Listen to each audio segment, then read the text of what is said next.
नमस्कार बच्चों, आज की इस वीडियो में मैं एक नया चैप्टर शुरू कर रहा हूं जिस चैप्टर का नाम है रेखीय समीकरण। ठीक है, मैथ में ये है बच्चों रेखीय समीकरण। ठीक, रेखीय समीकरण। तो मैं एक एक चीज़ों को बारीकी से बताऊंगा और आप लोग वीडियो को पूरा देखिएगा, क्योंकि अभी तो मैं इसका थोड़ा इंट्रोडक्शन बताऊँगा, फिर यहाँ पर बहुविकल्पी क्वेश्चन भी करवाऊँगा। तो वीडियो में अंत तक बने रहिएगा और पूरा देखिएगा। ठीक है, तो चलिए देखते हैं। रेखीय समीकरण मतलब एक ऐसा समीकरण जिसमें चर की घात 1 होती है, उसे हम रेखीय समीकरण बोलते हैं। जैसे अगर बात करें तो 4x + 5 बराबर 27। ठीक है, ये एक रेखीय समीकरण है और इसमें जो चर है वो x है। ठीक है, तो यहाँ पर ये रेखीय समीकरण। अच्छा, रेखीय समीकरण का हल क्या होता है? अब इसी में जो समीकरण में चर होते हैं उसी का मान निकालना है, क्या कहलाता है?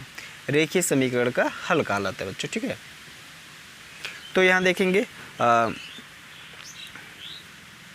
5 को इधर भेज दूंगा तो 4x बराबर कितना हो जाएगा? 27 - 5 हो जाएगा। तो बराबर कितना हो जाएगा? 27 में से 5 घटाएंगे बच्चे 22। ठीक है, 4x। अब x देखो इधर 4 इधर गुणा में इधर जाएगा तो क्या हो जाएगा? भाग में हो जाएगा, तो 22/4 हो जाएगा। ठीक है, और इसको काट के छोटा कर देख सकते हैं, तो यहाँ हो जाएगा 11 बार चला जाएगा, यहाँ 2 हो जाएगा। अर्थात x की जो मान आ गया वो कितना आ गया? 11/2 आ गया। ठीक है, तो यही होता है समीकरण में उपलब्ध चर का मान या समीकरण का हल होता है। ठीक है, तो इस प्रकार से निकालते हैं। तो मैं यहाँ पर थोड़ा सा और एक इंट्रोडक्शन दे देता हूँ, उसके बाद क्वेश्चन करवाता हूँ, जिसमें कुछ इस प्रकार है कि क्रमागत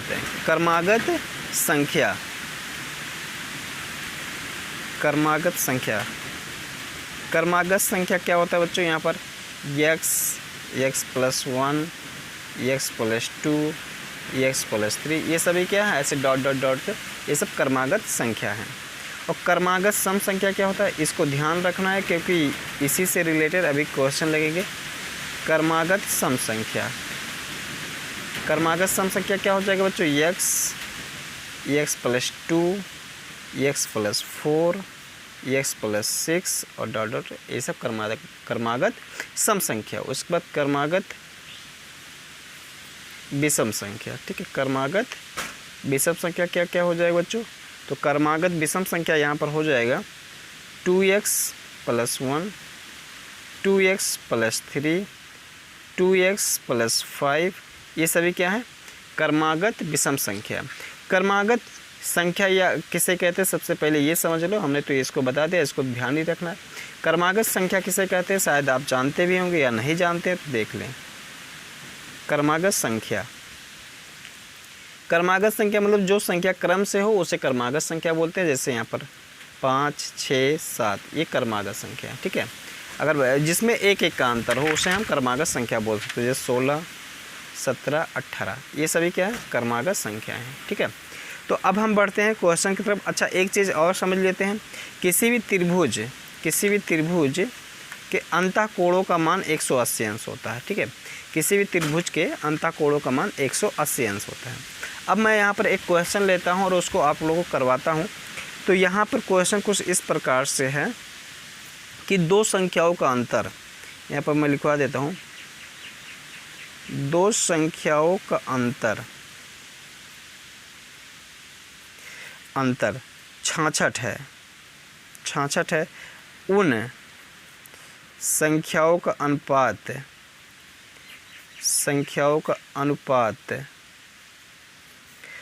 बच्चों 5:2 है। ठीक है, संख्याएं हैं, तो संख्याएं हैं, यहाँ पर पूछ कह रहा संख्याएं हैं, जिसमें ऑप्शन दिया हुआ है। ए में दिया हुआ 60, 6 दिया हुआ है। बी में दिया हुआ बच्चों 100, 35 दिया हुआ है। और सी में ऑप्शन है 110 और 44 दिया हुआ है। और डी में है बच्चों यहाँ पर 99 और 33 दिया हुआ है। ये ऑप्शन है। ठीक है, तो इसको हम लगाते हैं क्वेश्चन को। देखो कैसे, जो जैसे जैसे दिया रहता है वैसे वैसे हम इसको बनाते चले जाते हैं। दो संख्याओं का अंतर 66 है। उन संख्याओं को तो हम यहाँ पर मान लेंगे, माना संख्याएं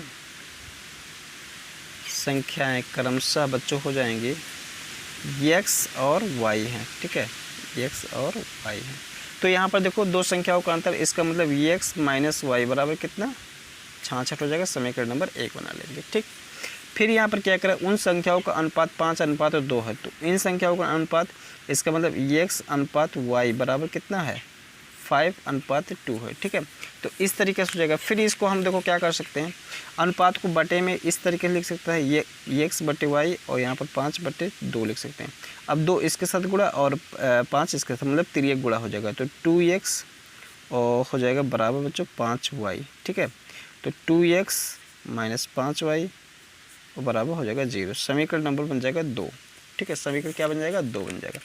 अब देखो क्या करूँगा, समीकरण 1 और समीकरण 2 को सॉल्व कर लूँगा, यहाँ x और y के मान आ जाएगा। तो समीकरण 1 है, देखो समीकरण ये सॉल्व कैसे करेंगे, विलोपन विधि से। तो समीकरण 1 में करना होगा गुणा 2 से, तो हम करेंगे समीकरण 1 में 2 से गुणा करने पर, तो यहाँ पर 2 से जब गुणा करेंगे इसमें बच्चों तो हो जाएगा 2x माइनस 2y और यहाँ पर 2 से गुणा करेंगे तो 6 दूना 12 के 2, 6 दूना 12 13 हो जाएगा। तो इसको समीकरण नंबर बना लेंगे 3। ठीक है, इसको समीकरण क्या बना लेंगे, 3 बना लेंगे। अब देखो क्या करेंगे, समीकरण 2 और समीकरण को 3 को ध्यान से देखो, समीकरण 2 में से समीकरण 3 को घटाएंगे तो हम लिखेंगे समीकरण 2 माइनस समीकरण 3। तो देखो 2x माइनस 5y और माइनस 2x और यहाँ पर हो जाएगा बच्चों 2y। ठीक है, और बराबर यहाँ पर हमने क्या कहा था, 2 में से 3 को घटाएंगे तो 0 माइनस 132 हो जाएगा। तो यहाँ पर अगर ध्यान से देखें, ये 2x कट जाएगा, माइनस 5y और यहाँ पर प्लस 2y है, तो यहाँ पर कितना बचेगा, माइनस 3y बचेगा। ठीक है, और माइनस 132 इधर। ठीक, तो अब देखो क्या करेंगे, माइनस माइनस दो तरफ तो कट जाएगा और y बराबर कितना आ जाएगा, 132 और बट्टे 3। अब इसको 3 से काटेंगे तो 3 चौक 12 और 3 चौक 12, इसका मतलब y बराबर कितना आ गया, 44 आ गया। y बराबर कितना आ गया बच्चों, 44 आ गया। ठीक, अब y बराबर 44 आ गया तो y का मान समीकरण 1 या 2 में किसी में भी रख के जो है हम निकाल लेंगे x का मान भी। तो हम लिखेंगे y का मान समीकरण 1 में रखने पर। ठीक है, तो यहाँ पर x माइनस वाई और बराबर 66 था, तो x माइनस 44 हो जाएगा और बराबर 66 बच्चों। ठीक है, तो यहाँ पर देखेंगे इधर माइनस 44 माइनस में है, इधर जाएगा तो प्लस हो जाएगा, तो x बराबर कितना हो जाएगा, 66 और प्लस 44। ठीक है, तो यहाँ देखिए 6 4 10 के 0, तो 6 4 10 11 है, x बराबर कितना आ जाएगा, 110। अर्थात जो संख्याएँ आ गई वो कितना आ गई, 110 और 44 आ गई। तो 110 और 44 जो ऑप्शन सही वो होगा वही सही होगा। तो यहाँ पर मुझको जो दिख पा रहा है, यहाँ पर आप हाँ जो हमको यहाँ पर ऑप्शन दिख रहा है वो ऑप्शन नंबर 3 दिख रहा है, तो ये वाला ऑप्शन सही हो जाएगा। ठीक, तो बस जो इस तरीके से क्वेश्चन आप लोग के परीक्षा में आ सकता है, तो इसको ध्यान रखिएगा और आप लोग काफ़ी प्रैक्टिस कर लीजिएगा। ठीक है, क्योंकि आज कितना तारीख हो गया, आज 16 हो गया, 17, 2 दिन और बचे हुए, तो आप जितना प्रैक्टिस कर पाएँ उतना कर ले। ठीक, चलिए इसके बाद देखते हैं दूसरा क्वेश्चन हम लगवाते हैं।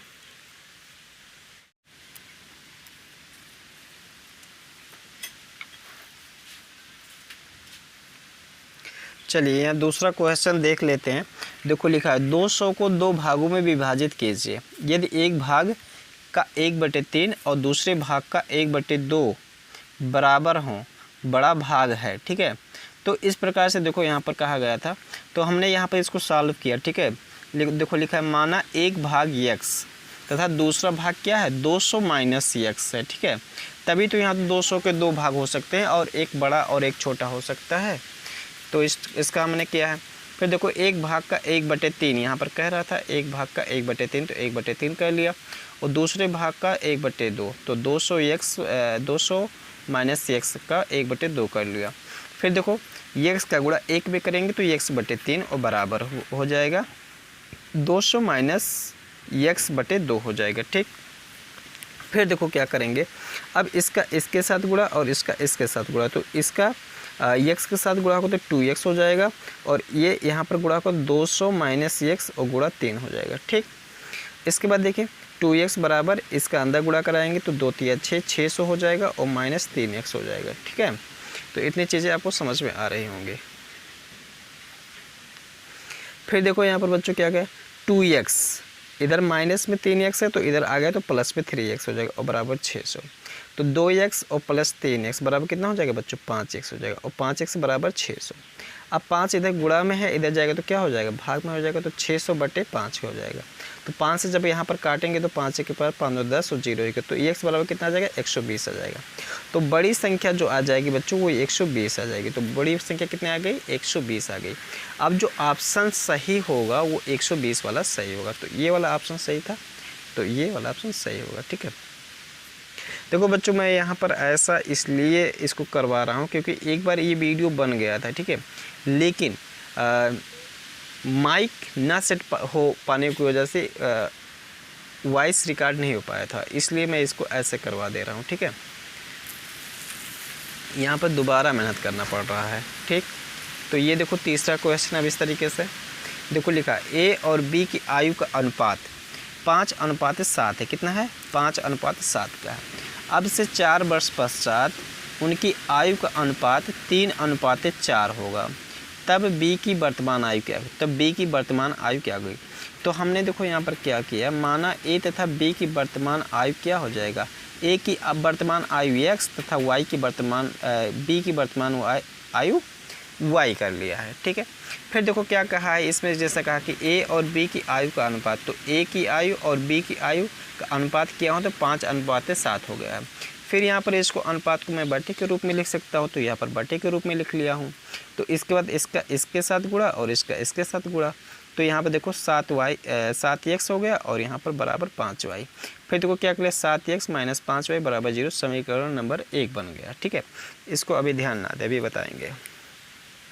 फिर यहाँ देखें फिर कह रहा है कि अब से 4 वर्ष पश्चात, मतलब 4 वर्ष पश्चात मतलब 4 वर्ष बाद, तो अभी वर्तमान आयु कितनी थी x थी, तो x और y थी, तो 4 वर्ष पश्चात मतलब 4 वर्ष बाद जो होगा x + 4 हो जाएगा कि नहीं हो जाएगा, तो x + 4 और y + 4।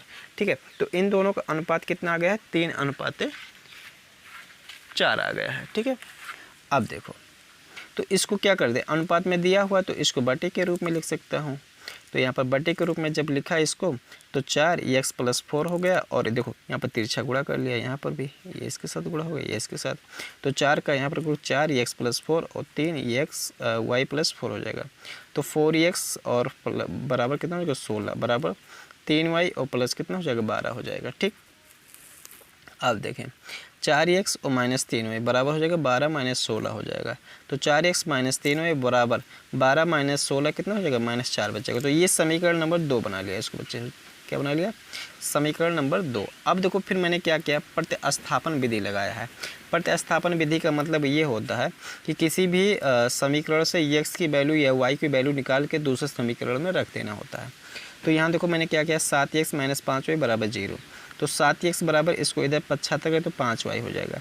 तो x बराबर ये देखो इधर गुणा में था, इधर होकर भाग हो जाएगा, तो 5y/7 हो गया। ठीक, अब देखो क्या करें x बराबर जो है हम इसी समीकरण में रखेंगे 5y/7। तो देखो x की जगह पर 5y और बटे 7 यहाँ पर रखा गया है। ठीक है, ये रखा गया और -3y और बराबर -4 ये है। 5 × 20 20y और बटे 7 और -3y और बटे 1 बराबर -4 हो जाएगा। ठीक, ये चीज़ हो गया।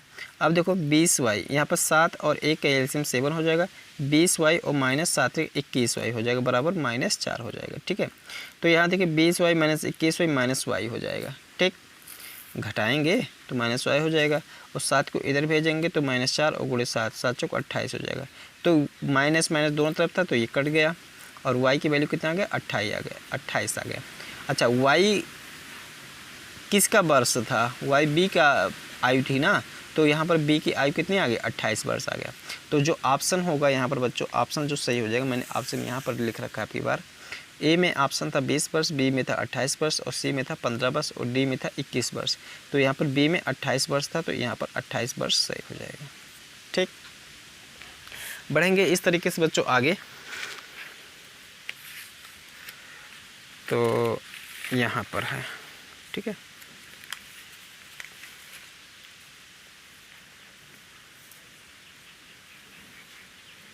यहाँ देखिए क्वेश्चन। ठीक है बच्चों, देखो दिया हुआ चौथा क्वेश्चन, दी गई आकृति में x + y + z का मान होगा। ठीक है, तो आप लोग कितना एक चीज़ बात ध्यान रखो, किसी भी त्रिभुज कि अंतः कोणों का योग 180 अंश होता है। अर्थात ये x है, ये y है, ये z है, तो इन सभी के कोणों का योग कितना होगा? 180 अंश होगा। तो यहाँ पर जो 180 अंश था ये वाला ऑप्शन सही कर दिया गया है। ठीक है, तो इतना ध्यान रखना।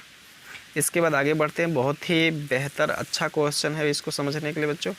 देखो यहाँ पर लिखा हुआ है, एक समबाहु त्रिभुज की दो भुजाएं क्रमशः 2x + 11 और सेंटीमीटर है, वह 4x + 1 सेंटीमीटर है, इस त्रिभुज का परिमाप है।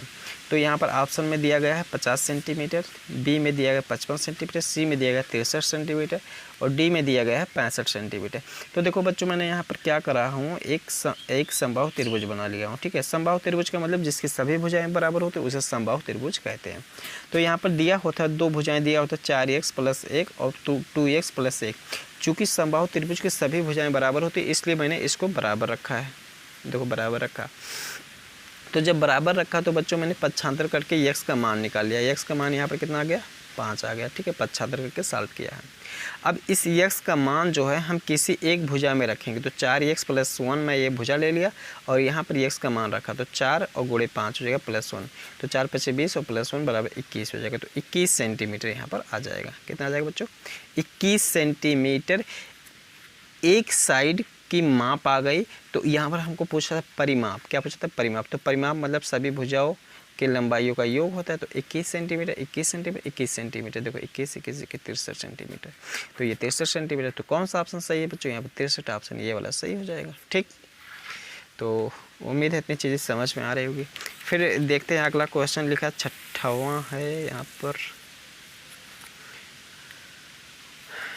6ठा देखो लिखा है, किसी पूर्णांक संख्या के 3 गुणे में 21 जोड़ने पर 99 प्राप्त होता है, वह संख्या है। तो ऑप्शन में दिया हुआ है यहाँ पर 26, बी में दिया 27 और सी में दिया हुआ 28 और डी में दिया है 29। तो कह रहा है कि किसी पूर्णांक संख्या के 3 गुणे। तो मैंने यहाँ पर मान लिया कि पूर्णांक क्या है बच्चों? यहाँ पर x है, इसका 3 गुना तो 3x कर लिया और 21 जोड़ने पर 21 जोड़ लिया और बराबर 99 हो गया। ठीक है, फिर मैंने क्या कर लिया, 3x 21 इधर प्लस में था, इधर जाके माइनस में हो जाएगा। तो 99 - 21, तो 99 से 21 घटाएंगे बच्चों 78 हो जाएगा। तो 3x = 78। तो x बराबर कितना हो जाएगा? 78/3 बराबर कितना हो जाएगा बच्चों? यहाँ पर 26, कट के 26 हो जाएगा। तो x की वैल्यू कितनी आ गई बच्चों? 26, और x मैंने क्या माना था? पूर्णांक। तो यहाँ पर जो आंसर होगा क्या था? 26 हो जाएगा। ठीक, इसके बाद अगला क्वेश्चन देखते हैं बच्चों। बहुत ही बेहतर क्वेश्चन है।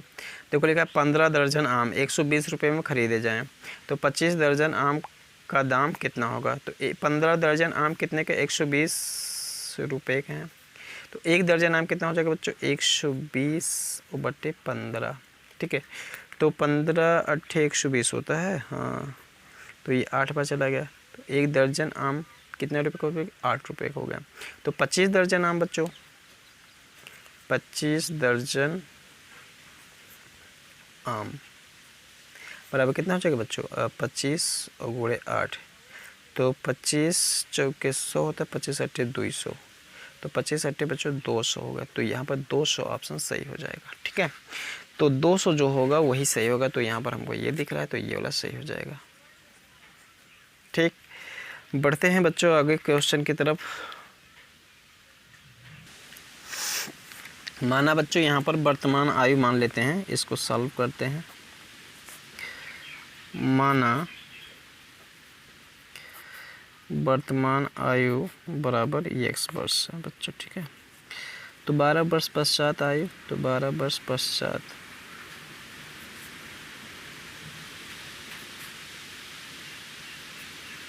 आयु बराबर हो जाएगा बच्चों x + 12 हो जाएगा। ठीक है, उस पर कहते हैं मेरे 4 वर्ष पूर्व, मतलब 4 वर्ष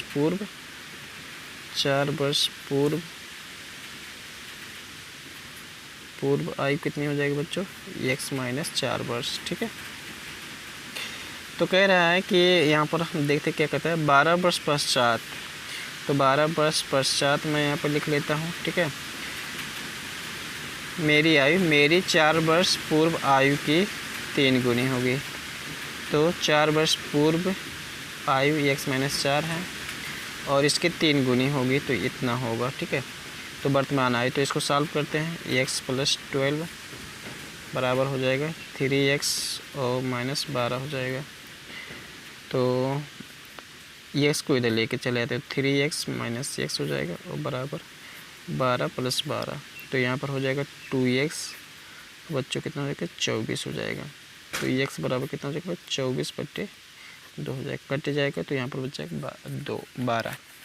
तो x की वैल्यू कितनी आएगी 12। तो इसका राइट आंसर जो हो जाएगा यहाँ पर हो जाएगा 12 वर्ष बच्चों, ठीक है। तो ये 12 वर्ष वाला ऑप्शन सही हो जाएगा यहाँ पर, ठीक। तो बढ़ेंगे आगे, इसी तरीके से क्वेश्चन देखेंगे। एक क्वेश्चन यहाँ पर थोड़ा सा इजी है, इसको देख लेते हैं।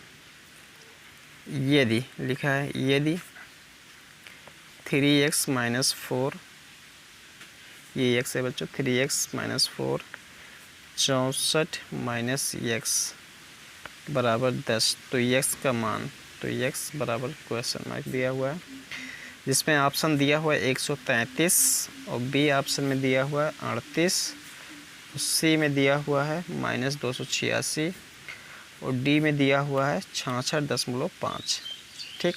तो इसको सॉल्व करते हैं, इसको सॉल्व करते हैं बच्चों यहाँ पर। तो देखें 3x - 4, इसको 64 - x बराबर हो जाएगा 10, ठीक है। तो यहाँ पर क्या करना पड़ेगा, गुणा ही तो करना पड़ेगा, और क्या करना पड़ेगा। तो गुणा करते हैं, 3x माइनस, इसका अंदर गुणा करेंगे तो 4 चौक 16 हो जाएगा और 6 चौक 24 1 25 हो जाएगा, माइनस कितना हो जाएगा बच्चों, माइनस माइनस प्लस हो जाएगा और 4x हो जाएगा बराबर 10, ठीक है। तो 4x और 3x यहाँ पर 7x हो जाएगा बच्चों यहाँ पर, ठीक। और 10 - 256 इधर है, इधर जाके प्लस में हो जाएगा 256, तो यहाँ पर हो जाएगा 6 6 2 266। तो x बराबर हो जाएगा बच्चों 266 और बटे 7। तो इसको जो काटेंगे यहाँ पर हो जाएगा 7 त्रिक 21 हो जाएगा और 7 8 56। तो x बराबर कितना आ गया बच्चों 38 आ गया। x बराबर कितना आ गया 38। तो x बराबर 38 वाला ऑप्शन सही होगा। x बराबर 38 वाला ऑप्शन सही होगा, ठीक। इसके बाद कोई और क्वेश्चन यहाँ पर मैं लगवाता हूँ। देखो बच्चों, मैं जितना क्वेश्चन करवा दे रहा हूँ कि आप लोग प्रैक्टिस इसको कर लेना। उम्मीद है रेखीय समीकरण से इस टाइप का क्वेश्चन आ सकता है, तो आप लोग इसको प्रैक्टिस करके जाइएगा। आज लास्ट दिन है, एक दिन और है, तो उसमें आप लोग प्रैक्टिस इस वीडियो से कर लीजिएगा। x - 2 बटे 3 का हल है, ठीक है। तो यहाँ पर जो ऑप्शन दिखाई दे रहा है, यहाँ पर a बराबर दिया हुआ है x बराबर 1/8 और b बराबर दिया बच्चों x बराबर 2/3 और c बराबर दिया है x बराबर 1/2 और d बराबर दिया हुआ है x बराबर 3/4, ये चीज़ है, ठीक है। तो इसको सॉल्व करते हैं। यहाँ पर आप लोग भी अगर सॉल्व कर पाएँ तो वीडियो को रोक के सॉल्व करिएगा। देखें यहाँ पर सर्वप्रथम मैं क्या कर लेता हूँ, यहाँ पर सभी को एक साथ कर लूँ क्या, चलो सभी को एक साथ ले लेता हूँ।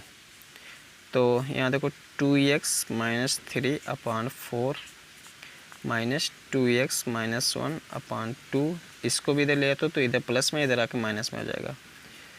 तो -x - 2/3 बराबर 0 हो जाएगा। अब 4 2 6 का एलसीएम लेता हूँ, तो 4 2 6 का एलसीएम जो हमको मिल जाएगा यहाँ पर बच्चों, मिल जाएगा वो 12 मिल जाएगा, वो 12 मिल जाएगा। तो बटे में ऐसे करता हूँ, तो यहाँ पे 3 से गुणा हो जाएगा 3, 2x - 3 माइनस 2 छक 12, 6 से गुणा हो जाएगा 2x - 1 और माइनस 3 चौक 12, यहाँ पर 4 से गुणा हो जाएगा x - 2 और बराबर 0 हो जाएगा, ठीक। समझ में आ रहा है आप लोग को, प्रैक्टिस करिएगा, ठीक है, इस तरीके से क्वेश्चन। तो देखें यहाँ पर इसका अंदर गुणा करा देंगे तो 3 दूना 6x हो जाएगा, 6x और माइनस हो जाएगा 9 और माइनस हो जाएगा बच्चों यहाँ पर 6 दूना 12x हो जाएगा और प्लस 6 -4x और +8 हो जाएगा और बटे कितना हो जाएगा बच्चों, बटे 12 बराबर 0। ठीक, अब देखो 6x और -12x -4x, तो यहाँ कितना बचेगा, -12 और -4x, तो बचेगा हो जाएगा -16 और 6x घट जाएगा, तो यहाँ पर बच जाएगा बच्चों -10x और यहाँ कितना बचेगा, -9, 8 6 14 हो जाएगा और 14 में से 9 घटाएंगे यहाँ पर, तो बचेगा